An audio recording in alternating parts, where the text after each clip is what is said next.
DowntownEastside.org brings together independent authors to document the stories, events, and challenges shaping Vancouver's downtown Eastside. How diverted opioids are flooding British Columbia's streets. British Columbia's opioid crisis has entered a new and complex phase, with recent investigations revealing that a significant portion of prescribed opioids intended for harm reduction are being diverted into illicit markets. A leaked briefing from the Ministry of Health confirms that pharmaceutical-grade opioids, distributed under the province's Safe Supply program, are not reaching their intended recipients. Instead, these drugs are being trafficked within British Columbia, across Canada, and beyond. Allegations of financial incentives offered by pharmacies, housing providers, and medical professionals have raised concerns about systemic vulnerabilities that allow prescription medications to enter the street supply. The leaked document, prepared for law enforcement, outlines a pattern of pharmacy-driven diversion, where more than 60 pharmacies have allegedly offered financial incentives to patients and prescribers. The province's pharmacare system, designed to ensure medication accessibility, has reportedly seen dispensing fees reach $350 million annually, nearly triple the amount recorded 2 decades ago. Meanwhile, tens of millions of doses of opioids, primarily hydromorphone, have been prescribed through Safe Supply since 2022, with a significant share redirected to street-level sales. This raises questions about oversight, accountability, and the unintended consequences of harm reduction policies. The diversion of Safe Supply opioids extends beyond economic fraud. Reports indicate that pharmaceutical opioids obtained through prescription programs are being sold on the street for as little as $5 per pill, making them easily accessible to youth and those without opioid use disorder. Case studies, such as the death of 15-year-old Camila Sword, underscore the risks associated with diverted hydromorphone entering the hands of teenagers. As the province expands harm reduction initiatives, critics argue that the absence of regulatory safeguards allows a safe supply to fuel the crisis it was meant to mitigate. Promises and pitfalls of safe supply in British Columbia. British Columbia's Safe Supply initiative was introduced as a response to the province's ongoing opioid crisis, which was declared a public health emergency in 2016. The program was designed to provide pharmaceutical alternatives to illicit drugs to reduce overdose deaths caused by an increasingly toxic street supply. Hydromorphone, a prescription opioid, became a central component of this approach, offered as a safer substitute for fentanyl and other high-potency street opioids. Supporters of the initiative argued that by ensuring access to regulated substances, the province could mitigate the risks associated with unpredictable and lethal contaminants in the illegal drug trade. While the policy aimed to curb overdose fatalities, it also led to a sharp rise in opioid prescriptions. The number of prescriptions for opioids distributed through BC's pharmacare system increased significantly following the program's expansion. Health officials noted that these medications account for only about 14% of all prescribed opioids in British Columbia, but the increase in availability created new opportunities for misuse and diversion. Reports from health agencies and law enforcement began to raise concerns that a portion of these medications was not being consumed by the individuals to whom they were prescribed but was instead entering secondary markets through unauthorized distribution. Inconsistencies in oversight have compounded the challenges of regulating safe supply. Unlike supervised opioid agonist therapy programs, which require in-clinic administration of medications like methadone or Suboxone under direct medical supervision, many prescriptions under the Safe Supply model allow patients to take home their medications. This flexibility, intended to reduce barriers to care, also makes monitoring whether the medications are used as intended difficult. Critics have pointed to gaps in tracking and enforcement, warning that without stringent controls, the program could inadvertently contribute to the same street-level opioid trade it was designed to replace.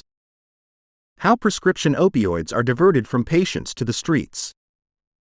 The increase in opioid prescriptions under British Columbia's Safe Supply program has coincided with growing concerns over how these medications are being distributed beyond their intended recipients. While the program was designed to provide a controlled alternative to the toxic illicit drug supply, reports indicate that prescribed opioids, particularly hydromorphone, have become readily available for street purchase.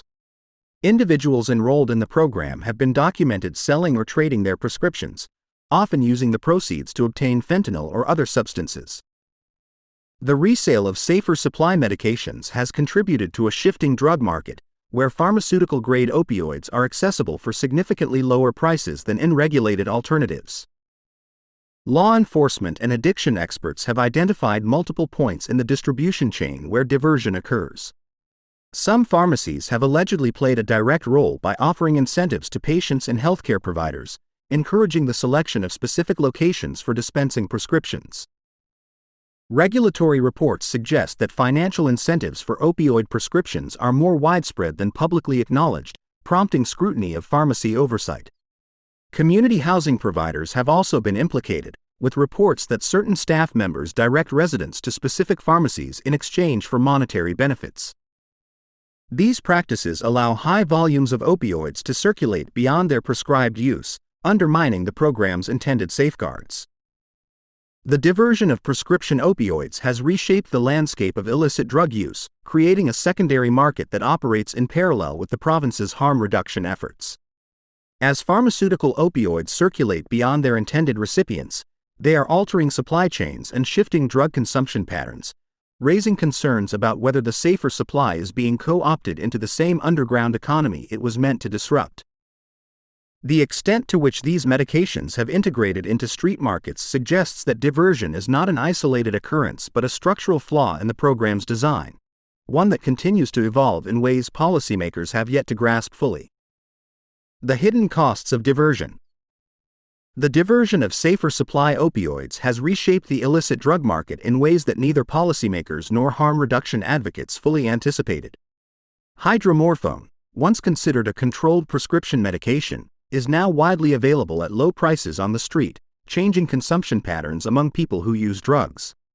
While the program was designed to reduce reliance on the toxic fentanyl supply, emerging evidence suggests that diverted opioids are being used as currency, sold or traded to finance the purchase of more potent substances.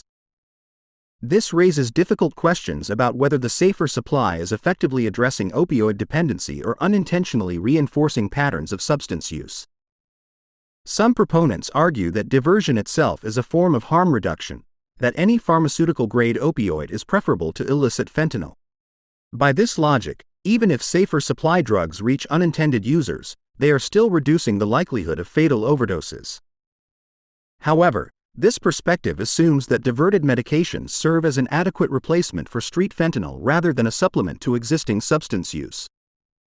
Recent findings indicate that many individuals enrolled in safer supply programs continue using fentanyl despite access to hydromorphone, challenging the assumption that pharmaceutical opioids alone can curb demand for more potent substances. In a Vancouver-based study, nearly a quarter of safer supply participants reported selling or trading their prescriptions, and 100% tested positive for non-prescribed substances, including fentanyl and methamphetamines. Beyond the immediate effects on the illicit drug market, the diversion of prescribed opioids has raised concerns about youth exposure. Reports of hydromorphone being sold to teenagers at low cost highlight the unintended reach of safer supply.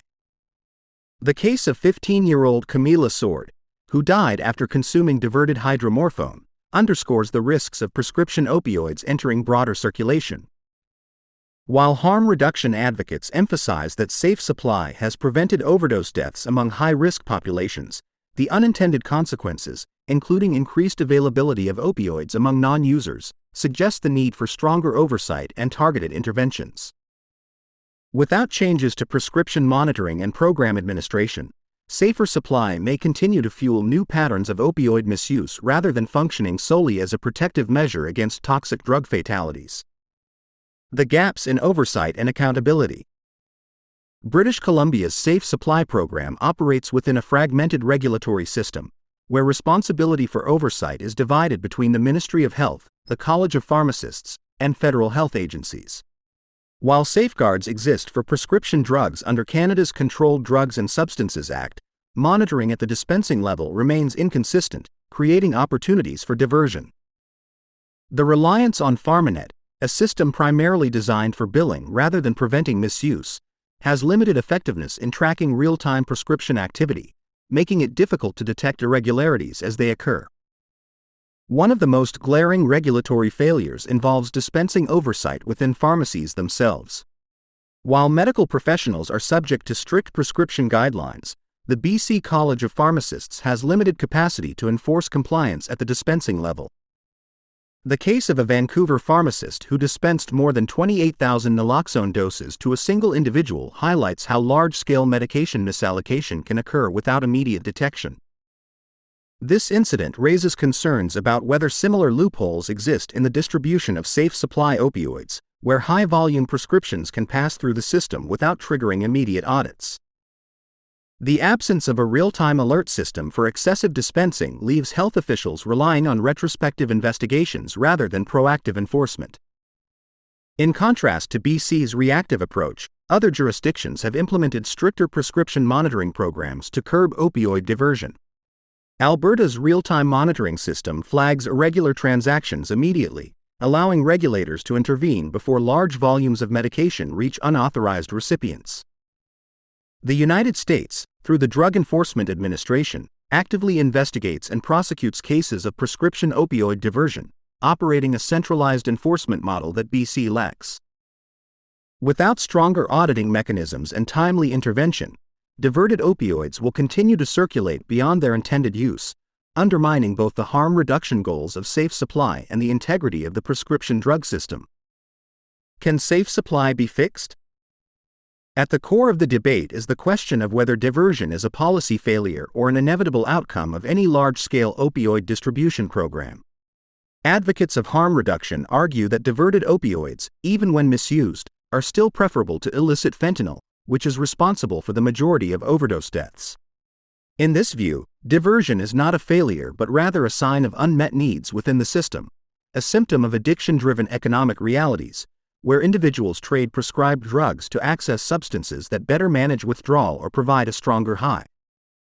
Critics, however, contend that this logic ignores the downstream effects of an expanding secondary market, where opioids initially intended for high-risk individuals are increasingly available to youth and first-time users. When prescription-grade opioids become cheaper and easier to access than street fentanyl, has the province unintentionally created a new entry point into addiction? The assumption that safe supply alone can reduce overdose deaths has also come under scrutiny. Evidence shows that many safer supply participants continue using fentanyl despite having access to pharmaceutical opioids, challenging the belief that prescription alternatives will displace illicit drugs. If the goal is to reduce fentanyl-related deaths, then why are diverted hydromorphone pills saturating street markets while fentanyl consumption remains high? Some addiction experts argue that safe supply needs to be more tightly integrated with treatment options, such as opioid agonist therapies, which have shown long-term success in stabilizing individuals with opioid use disorder.